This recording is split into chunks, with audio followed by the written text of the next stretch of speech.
আসসালামু আলাইকুম দর্শক মণ্ডলী, আমন্ত্রণ জানাচ্ছি বাওবি বারোর আজকের অনুষ্ঠানে। আমাদের আজকের অনুষ্ঠান সেই অনুষ্ঠান যে অনুষ্ঠানের প্রতিশ্রুতি আমরা আপনাদের দিয়েছিলাম। আজকের অনুষ্ঠান নির্মিত হয়েছে আপনাদের পাঠানো চিঠিপত্রের উত্তর, ভাগ্যবান উত্তরদাতা নির্বাচন এবং আপনারা যেসব আমাদের কাছ থেকে জানতে চেয়েছেন এবং দেখতে চেয়েছেন সেই সব বিষয় নিয়ে।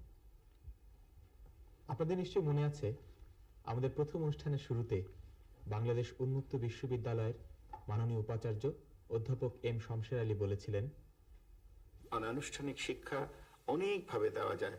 গানের মাধ্যমে, নাটিকার মাধ্যমে, কুইজের মাধ্যমে, লেকচারের মাধ্যমে, বিভিন্ন রকম ভাবে ব্যবহার করে আমরা এটা পরখ করতে চাই যে মানুষের কাছে কোনটার আবেদন বেশি। অনুষ্ঠান যদি ভালো লাগে আপনারা আপনাদের মতামত জানাবেন।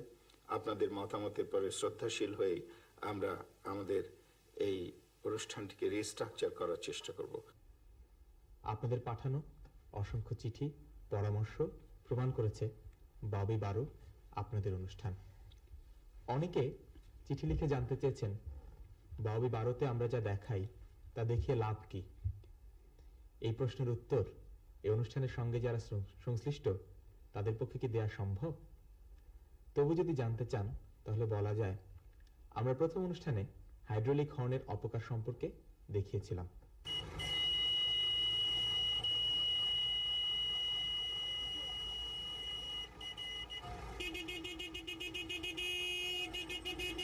হাইড্রোলিক হর্ন বা উচ্চমাত্রার শব্দ জনস্বাস্থ্যকে মারাত্মকভাবে দূষণ করে। হঠাৎ করে বিকট এ শব্দের ফলে অসুস্থ অথবা দুর্বল চিত্তের মানুষের মৃত্যুও হতে পারে। এই ধরনের শব্দ যদি নিয়মিত কেউ শুনতে থাকেন তবে আস্তে আস্তে তার শ্রবণ শক্তি কমে যাবে, এমনকি কানের পর্দাও ফেটে যেতে পারে। শব্দের মাত্রা মাপার যন্ত্রের নাম নয়েজ লেভেল মিটার, আর যে এককে তা মাপা হয় তাকে বলে ডেসিবেল। ঘন ট্রাফিক এলাকায় দিনের বেলায় শব্দের ডেসিবেল 70 এবং রাতের বেলায় 60। এর ঊর্ধ্বে এই মাত্রা অতিক্রম করলে তা জনস্বাস্থ্যের জন্য ক্ষতিকর। সম্প্রতি পরিবেশ অধিদপ্তর ঢাকার গুলিস্তান এলাকায় দিনের বেলায় শব্দের ডেসিবেল পেয়েছে 90। ক্রমাগত শব্দের এমনি দূষণ হতে থাকলে জনস্বাস্থ্য হুমকির সম্মুখীন হয়ে দাঁড়াবে। অতএব হাইড্রোলিক হর্ন ব্যবহার সম্পূর্ণ নিষিদ্ধ করা প্রয়োজন। একথা সত্যি যে এরপরও আমাদের শহরগুলোতে হাইড্রোলিক হর্ন বেজেই চলেছে। তাহলে লাভ কি হয়েছে? আসলে বাওবি বারো অনুষ্ঠানের লক্ষ্য হচ্ছে কাউকে কিছু শিখিয়ে দেয়া নয়, বরং আমরা যে বিষয়গুলো সম্পর্কে জানি না বা জানতে চাই না অথবা অনেক সময় জেনে উপেক্ষা করে যাই সেই সব বিষয়গুলো সম্পর্কে মানুষকে সচেতন করে তোলা। আর এই সচেতনতা তৈরি করার উদ্দেশ্য কতটুকু সফল হয়েছে সেটি বিচার করবার ভার আপনাদের। তাহলে চলুন আপনাদের চিঠিপত্রের উত্তরে যাওয়া যাক। আজকের প্রথম চিঠিটি লিখেছেন লাকসাম কুমিল্লা থেকে লুৎফুল কবির চৌধুরী শিশির। আপনি লিখেছেন, আপনাদের প্রচারিত গত 18/10/93 তারিখের বাওবি অনুষ্ঠানটি মোটামুটি ভালো লেগেছে। তবে এতে যদি আমাদের বাংলা সাহিত্য বিষয়ে কিছু বিষয় সংযোজন করা যেত তবে অনুষ্ঠানটি দর্শকদের কাছে আরও বেশি গ্রহণযোগ্য হতো বলে মনে হয়। যেমন এতে বাংলা সাহিত্যের সৃষ্টি, আদি সাহিত্য ও বর্তমান সাহিত্যের তুলনামূলক বিশ্লেষণ, আবৃত্তি ইত্যাদি সংযোজন করা যেতে পারে। তাছাড়া দর্শকদের নৈতিকতা প্রসঙ্গে কিছু জ্ঞানও থাকতে পারে। দর্শকদের নৈতিকতা শেখানোর দায়িত্ব আমাদের উপর কতটুকু বর্তায় সেটি আসলেই প্রশ্নের বিষয়। আর বাংলা সাহিত্যের পরিধি এত বিশাল এবং বাওবি বারোর সময়সীমা এত ছোট যে সাহিত্য বিষয়ে ভাবনা এত সংযোজন করা কতটুকু সম্ভব হবে এটি আমরা বলতে পারি না। আর আবৃত্তির কথা যেটি বলেছেন সেটি আপনি নিশ্চয়ই দেখেছেন। এই অনুষ্ঠানে যারা অংশ নেন তারা প্রায়ই দু এক লাইন কবিতা আবৃত্তি করে থাকেন, গান গেয়ে থাকেন। তবু আমরা আপনার অনুরোধ বিবেচনা করব ভবিষ্যতে সাহিত্য এতে সংযোজিত করা যায় কিনা সে বিষয়ে। আমি একটা জিনিস ভুলে গেছি, সেটি হচ্ছে আজকে যারা চিঠিপত্র পড়ছে তাদের সঙ্গে আপনাদের পরিচয় করিয়ে দিতে। চলুন তাদের সঙ্গে পরিচিত হওয়া যাক। আমার সবচাইতে কাছে যে বসে আছে অর্থাৎ প্রথম চিঠিটি যে পড়লো তার নাম হচ্ছে খেয়া। খেয়া, জানেন তো যে এই অনুষ্ঠানে যারা আসে তাদের একটি করে প্রশ্নের উত্তর দিতে হয়। জানি। এটি প্রশ্নের উত্তর দেবেন? শুনি প্রশ্নটা কি? আম খেতে পছন্দ করেন? হ্যাঁ। জাম খেতে পছন্দ করেন? হুম, এমন কোন ফল আছে যেটি আপনাকে খেতে দিলে আপনি পছন্দ করবেন না কিংবা খেতেই পারবেন না? কাঁঠাল। কাঁঠাল? আপনি কাঁঠাল পছন্দ করেন না? একদম না। আমাকে যদি বলা হয় তাহলে বলবো আমি পরীক্ষার ফল খেতে পছন্দ করি না। যাই হোক, এরপরে যে বসে আছেন তিনি হচ্ছেন আফরিনা। আফরিনার জন্য আরেকটা ছোট্ট প্রশ্ন আছে, খুব ছোট্ট। সেটি হচ্ছে, আপনাকে 1 লিটার পানি দিয়ে বলা হলো, কোনো পাত্র দেওয়া হলো না, বলা হলো এটি হাতে করে নিয়ে যেতে হবে, কি করে নিয়ে যাবেন? বরফ বানিয়ে। চমৎকার! আফরিনা খুব বুদ্ধিমত্তার সঙ্গে উত্তর দিয়েছেন, তিনি বরফ বানিয়ে নিয়ে যাবেন। বরফ খেতে পছন্দ করেন? ছোট ছোট বরফ, 1 লিটার এত বড় না। চমৎকার! তাহলে পরের চিঠি আফরিনা। এর পরের চিঠিটি লিখেছেন আলিফ রিফাত, 243/1, পূর্ব রামপুরা, ঢাকা 1219 থেকে। তিনি লিখেছেন, আপনারা দর্শকদের কাছ থেকে প্রেরিত প্রশ্নের উত্তরের সঠিক উত্তরদাতা যে পদ্ধতিতে নির্বাচন করেন তা আমাদের কাছে আদৌ গ্রহণযোগ্য নয়। আশা করি আপনারা এ ব্যাপারে দৃষ্টি দেবেন। লটারি বিষয়ে আপনার মতো আরো অনেকেই আমাদের কাছে অভিযোগ করেছিলেন। আমরা আপনাদের অভিযোগের প্রতি দৃষ্টি দিয়েছি এবং আজকের অনুষ্ঠান থেকে লটারির নিয়ম পরিবর্তন করে ফেলেছি। তাহলে চলুন লটারিতে যাওয়া যাক। দর্শক মণ্ডলী, আপনারা দেখতে পাচ্ছেন এখানে অনেকগুলো পিং পং বল লাফাচ্ছে, এর সাথে সাথে কিন্তু আপনাদের ভাগ্যও লাফাচ্ছে। কিভাবে আপনাদের ভাগ্য লাফাচ্ছে সেটি একটু বলে দেই। আমরা এই অনুষ্ঠান থেকে লটারির নিয়ম পরিবর্তন করেছি। এখানে অনেকগুলো পিং পং বল রয়েছে যেখানে সংখ্যা লেখা আছে। প্রত্যেকটি বল এক একটি সংখ্যা নির্ধারিত বল, এবং এখানে যে চিঠিগুলো রয়েছে এই চিঠিগুলোকে আমরা নম্বর দিয়েছি। এখানে রয়েছে আমাদের ছোট্ট বন্ধু, তোমার নাম? সোহানা ওয়াজেদ মিতু। মিতু। মিতু যে কাজটি করবে, সেখান থেকে দুটো বল তুলবে এবং সেই দুটো বল মিলে যে সংখ্যা হবে সেই সংখ্যার চিঠিটি পুরস্কার পাবে। আপনারা প্রশ্ন করতে পারেন যে যদি একটি সংখ্যা হয় তাহলে কি হবে? এটিও আমরা দূর করেছি এইভাবে, এই সমস্যাটি। সেটি হচ্ছে যে আমরা নম্বর দেওয়া শুরুই করেছি 2 সংখ্যা দিয়ে, অর্থাৎ 2 সংখ্যা দিয়ে সবগুলো চিঠির নম্বর দেওয়া হচ্ছে এবং এখানে যে দুটো সংখ্যা উঠবে সেটি হবে ভাগ্যবান উত্তরদাতার চিঠি। তাহলে মিতু, তুমি কি করো? স্কুলে পড়ি, স্কুলে পড়ো? কোন স্কুলে? আনন্দময় উচ্চ বালিকা বিদ্যালয়। আচ্ছা, আমার সঙ্গে কথা বলতে বলতে ক্যামেরার দিকে তাকিয়ে তুমি এখান থেকে বল তুলবে। মিতু, তোমার পিং পং বল ভালো লাগে? হ্যাঁ। একটা বল তুলো। খেলতে পছন্দ করো পিং পং বল? হ্যাঁ। মিতু প্রথম যে সংখ্যাটি তুলেছে সেটি হচ্ছে, তুমি বলো। 2, 2। তারপর আরেকটা আরেকটা আরেকটা, ক্যামেরার দিকে তাকিয়ে। তারপরেরটা 3, তার মানে সংখ্যাটি হচ্ছে 23। 23 নম্বর চিঠিটি যিনি পাঠিয়েছেন সেটি হচ্ছে সাদিয়া সুলতানা, 19 নম্বর কুমারটুলি, ইসলামপুর, ঢাকা। এবং এটি কোন অনুষ্ঠানের প্রশ্নের উত্তর? সেটি হচ্ছে, এই অনুষ্ঠানটি ছিল 13ই ডিসেম্বর 1993 অনুষ্ঠান। আপনাদের কি মনে আছে সেদিনের প্রশ্নগুলো কি ছিল? আচ্ছা, আপনি কি কোনো যন্ত্রের কথা ভাবছেন? হ্যাঁ। এটা কি দৈনন্দিন ব্যবহার্য গৃহস্থালির কোনো? না, এটা গৃহস্থালির কাছে ব্যবহার করা হয় না। এটা কি বহনযোগ্য? বহনযোগ্য, আবার বড়ও হয়। এই যন্ত্র কি বিদ্যুৎ বা অন্য কোনো শক্তি চালিত? দুরকমই হয়। এই যন্ত্র কি শব্দ তৈরির কাজে ব্যবহৃত হয়? না, এটা শব্দ তৈরির কাজে ব্যবহার হয় না। এই যন্ত্র কি হিসাব করার কাজে ব্যবহৃত হয়? না। আচ্ছা, এই যন্ত্র কি অফিস আদালতে ব্যবহৃত হয়? না, তাও না। এটা কি শিক্ষাদানের ক্ষেত্রে ব্যবহৃত হয়? শিক্ষাদানের ক্ষেত্রে হয়, তবে ক্ষেত্র বিশেষে অবশ্যই লাগে। আচ্ছা, এর সাহায্যে কি ছবি দেখানো হয়? না। আচ্ছা, এই যন্ত্র কি চিকিৎসা শাস্ত্রের কাজে ব্যবহৃত হয়? হুম। এটা কি রোগীর শরীরে সরাসরি ব্যবহার করা যায়? না। এটা কি তাহলে পরীক্ষাগারে ব্যবহার করার মতো কিছু? হ্যাঁ। 12টা প্রশ্ন হয়ে গেছে, এখন আপনার উত্তর দিতে হবে, দিতেই হবে। না পারলে কিন্তু এই প্রশ্ন চলে যাবে দর্শকদের কাছে। আপনার উত্তর দেবেন? আমরা মনে হয় পারছি না। এখন নিশ্চয়ই অনেকেই বুঝে ফেলেছেন সেই প্রশ্নের উত্তর কি ছিল। তা এখন আর লাভ নেই, সাদিয়া পুরস্কার পেয়ে গেছেন। অনুষ্ঠানের প্রশ্নগুলোর উত্তর ছিল অণুবীক্ষণ যন্ত্র। অণুবীক্ষণ যন্ত্র। অণুবীক্ষণ যন্ত্রের সাহায্যে ছোট কোনো জিনিসকে বড় করে দেখা যায়। সাধারণ দৃষ্টিশক্তিতে আমরা যা দেখতে পাই না বা খুব ছোট করে দেখি, এই যন্ত্র সেসব জিনিসকে বড় করে দেখায়। অনুবীক্ষণ যন্ত্র বস্তুকে শুধু কাছে আনে না, বরং লেন্সের সাহায্যে বিবর্ধিত করে। বহুল ব্যবহৃত এই যন্ত্রের মূল নীতিটি কবে আবিষ্কৃত হলো তার সঠিক হদিস পাওয়া যায় না। ওলন্দাজ বিজ্ঞানী লিওয়েনহুকের আবিষ্কৃত লেন্সকে কাজে লাগিয়ে এখন আধুনিক জটিল অনুবীক্ষণ যন্ত্র নির্মাণ করেন আরেক ওলন্দাজ চশমা নির্মাতা জার্মেরিয়াস জানসেন। 1590 সালে তৈরি এই অনুবীক্ষণ যন্ত্রের দৈর্ঘ্য ছিল 6 ফুট। কার্যপ্রণালী হিসেবে এই যন্ত্রকে 2 ভাগে ভাগ করা যায়, সরল ও জটিল। এখন অত্যাধুনিক ইলেকট্রন মাইক্রোস্কোপের সাহায্যে বস্তুকে কয়েক লক্ষ গুণ বড় করেও দেখা যায়। আবার তোলো।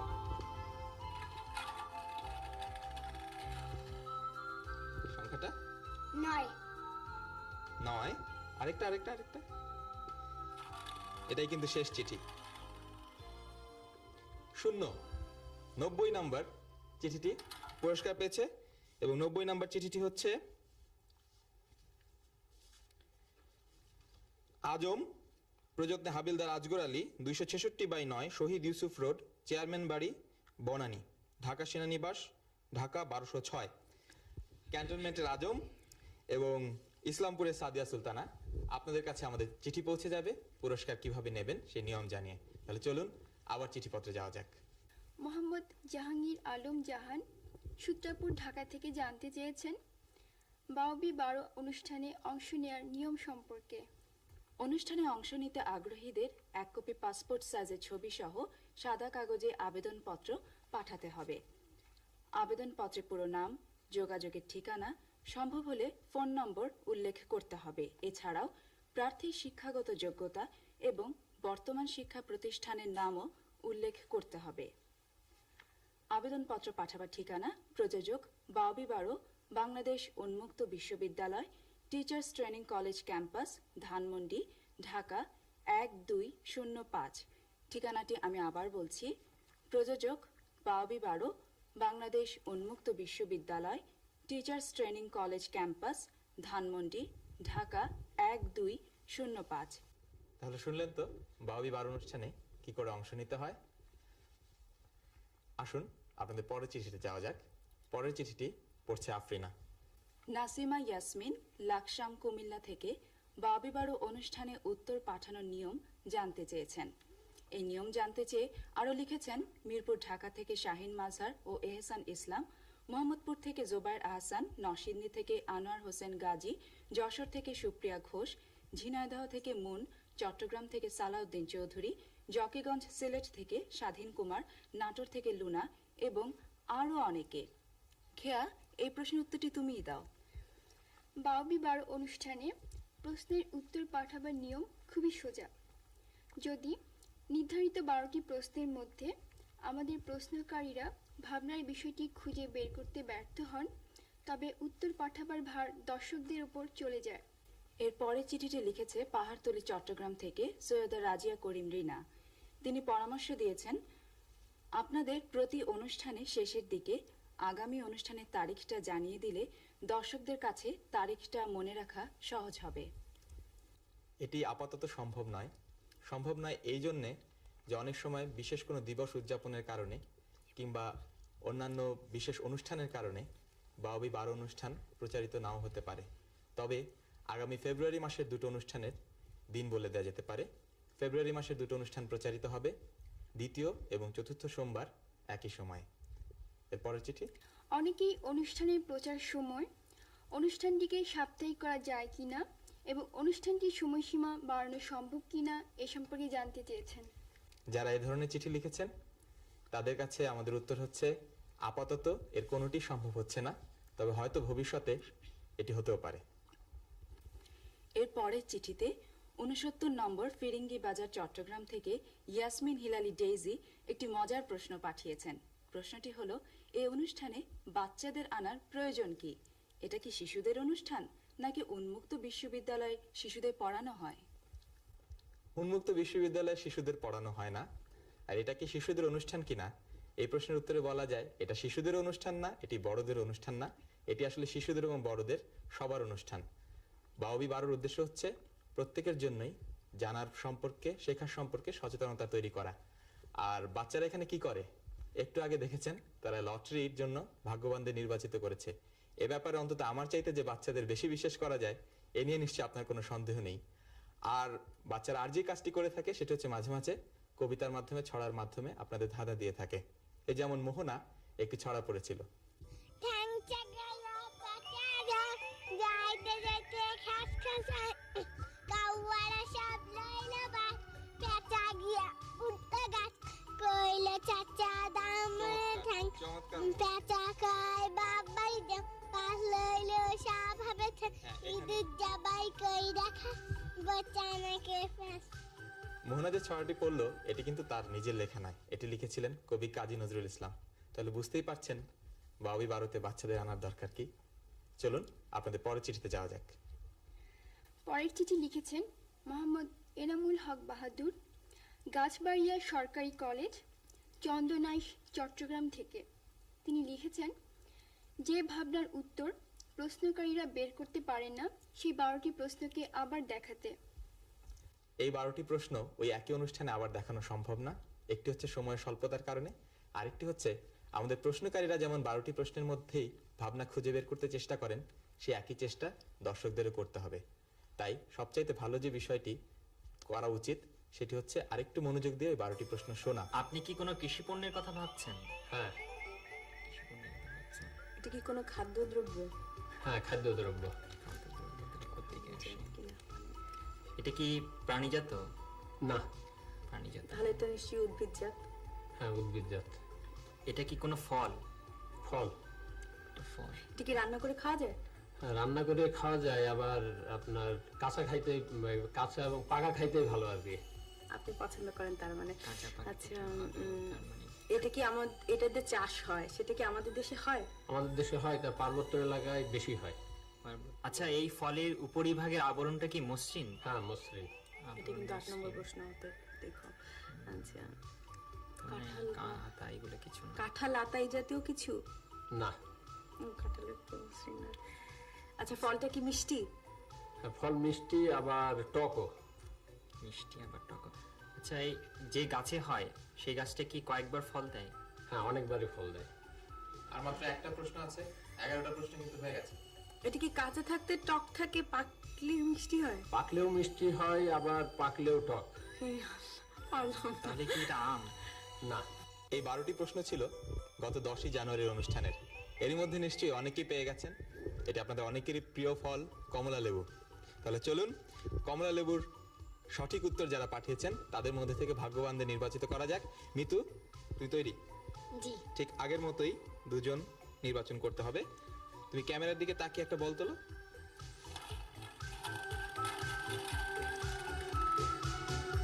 এটি হচ্ছে 5। আরেকটা তাড়াতাড়ি। যারা উত্তর দিয়েছে তারা খুব অধৈর্য হয়েছে নিশ্চয়ই। 0। মিতু আজ 0 তুলেই চলেছে, অর্থাৎ যিনি প্রশ্নের উত্তর পারলেন তিনি হচ্ছেন 50 নম্বর চিঠির উত্তরদাতা, এবং তার নাম হচ্ছে, উপরেই রয়েছে চিঠিটা, আব্দুল্লাহ ইউসুফ ইমাম, প্রযত্নে Mohammad Abul Kashem, B4 C1 new colony, Agargaon, Dhaka 1207। সে লিখেছে সে 5ম শ্রেণীতে পড়ে। মিতু কোন ক্লাসে পড়ো? 5ম শ্রেণীতে। মিতুও 5ম শ্রেণীতে পড়ে। আগে থেকে চেনো না তো? না, চেনে না। মিতু আরেকজন।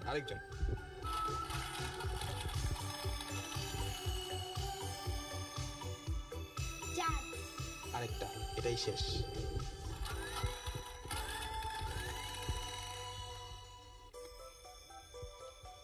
1। মিতু তুলেছে 41 নম্বর চিঠি, এবং 41 নম্বর চিঠিটি হচ্ছে সাখাওয়াত হোসেন শাহিন, দিনাজপুর থেকে উত্তর দিয়েছেন। তার ঠিকানা হচ্ছে কালীতলা, গোলাপবাগ, দিনাজপুর। শাহিন এবং ইউসুফ, আপনাদের কাছে আগের মতোই আমাদের চিঠি পৌঁছে যাবে। পুরস্কার কিভাবে নিতে হবে সে কথা জানিয়ে। তাহলে চলুন আপনাদের শেষ চিঠিগুলোতে যাওয়া যায়। 9 ব্রিকফিল্ড রোড, পাথরঘাটা, চট্টগ্রাম থেকে সুশান্ত ধর একটি মলের ধাঁধা লিখে পাঠিয়েছেন। ধাঁধাটি হচ্ছে, দেশ আছে মাটি নেই, নদী আছে পানি নেই। এই ধাঁধার দুটো অংশ যদি আলাদা আলাদা হয়ে থাকে তাহলে সম্ভবত এর প্রথম অংশের উত্তরটি আমি পারি। দেশ আছে মাটি নেই, এটি সন্দেশ। আর নদী আছে পানি নেই, এরকম অনেক নদী রয়েছে যেখানে খরার জন্য পানি নেই। তবে ঠিক এই অংশের উত্তরটি আমি জানি না। আর এই পুরোটা যদি একটি ধাঁধা হয়ে থাকে, সেটির উত্তর আমি জানি না। তাহলে আজকের অনুষ্ঠানে আপনাদের অংশ নেবার একটা সুযোগ এসে গেল। আপনার এই ধাঁধাটির উত্তর আমাদের লিখে জানাতে পারেন, ঠিকানা তো আগেই পেয়েছেন। আর এছাড়াও আরেকটি অনুরোধ রয়েছে, বাওবি 12 অনুষ্ঠানে অনেক মজার প্রশ্ন করা হয়, আপনারা সেটি নিশ্চয়ই দেখেছেন। আমাদের মজার প্রশ্নের মজুদ ফুরিয়ে যাচ্ছে খুব দ্রুতই। সুশান্তের মতো সমস্ত দর্শকদের কাছে আমাদের অনুরোধ, আপনারা মজার প্রশ্ন লিখে আমাদের জানাতে পারেন। যাদের প্রশ্ন নির্বাচিত হবে, সেই প্রশ্নগুলো অংশগ্রহণকারীদের করার পাশাপাশি যিনি প্রশ্ন পাঠিয়েছেন তার নাম এবং ঠিকানা আমরা উল্লেখ করে দেব। 72/A কালীচরণ ঘোষ রোড, কলকাতা, ভারত থেকে অদিতি সেন। তিনি স্টিফেন হকিং এর উপর প্রচারিত তথ্যচিত্রটি আবার দেখতে চেয়েছেন। অনেকে আমাদের চিঠি লিখে জানতে চাচ্ছেন, বাওবি 12 এ বলতে কি বোঝায়? বাওবি শব্দের অর্থ হচ্ছে বাংলাদেশ উন্মুক্ত বিশ্ববিদ্যালয়, আর 12 হচ্ছে সেই 12টি প্রশ্ন যার মধ্যে ভাবনার উত্তর খুঁজে বের করতে হয়। আর এই নামটি আমাদের জন্য নির্বাচন করে দিয়েছিলেন বাংলাদেশ উন্মুক্ত বিশ্ববিদ্যালয়েরই আরেকটি অনুষ্ঠান কৃষি কৌশলের প্রযোজক জনাব শাইখ সিরাজ। তাহলে চলুন স্টিফেন হকিং এর তথ্যচিত্রে। 1942-এর 8ই জানুয়ারি স্টিফেন হকিং জন্মগ্রহণ করেন অক্সফোর্ডে। আর এই একই দিনে 300 বছর আগে ইতালিতে মারা যান গ্যালিলিও। গ্যালিলিও মৃত্যু দিবসে জন্ম নিয়ে হকিংও বিজ্ঞান জগতের ব্যক্তিত্বে পরিণত হয়েছেন। ক্যামব্রিজ বিশ্ববিদ্যালয়ে পিএইচডির ছাত্র থাকাকালীন সময়ে 1962 সালে তিনি মেট্রোনিউরন ডিজিজে আক্রান্ত হয়ে ধীরে ধীরে সমগ্র শরীরের বোধশক্তি হারিয়ে ফেলেন, কেবলমাত্র মস্তিষ্কের কর্মক্ষমতা ছাড়া।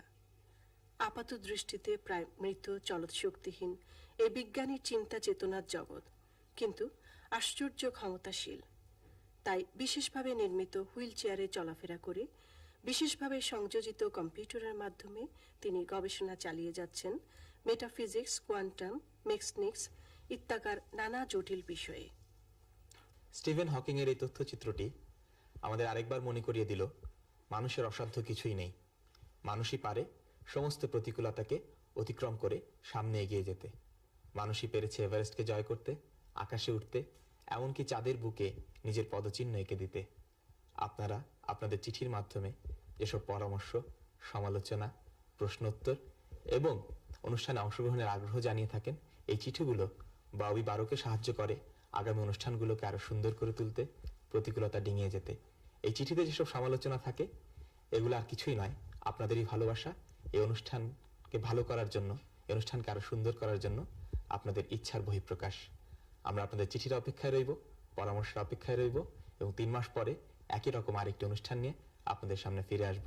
তার আগে বাওবি 12 অন্যান্য অনুষ্ঠানগুলো আপনারা দেখবেন এই আশা করছি। তাহলে আজকের মতো আমাদের অনুষ্ঠান এখানেই শেষ করছি। সবাইকে শুভেচ্ছা, খোদা হাফেজ।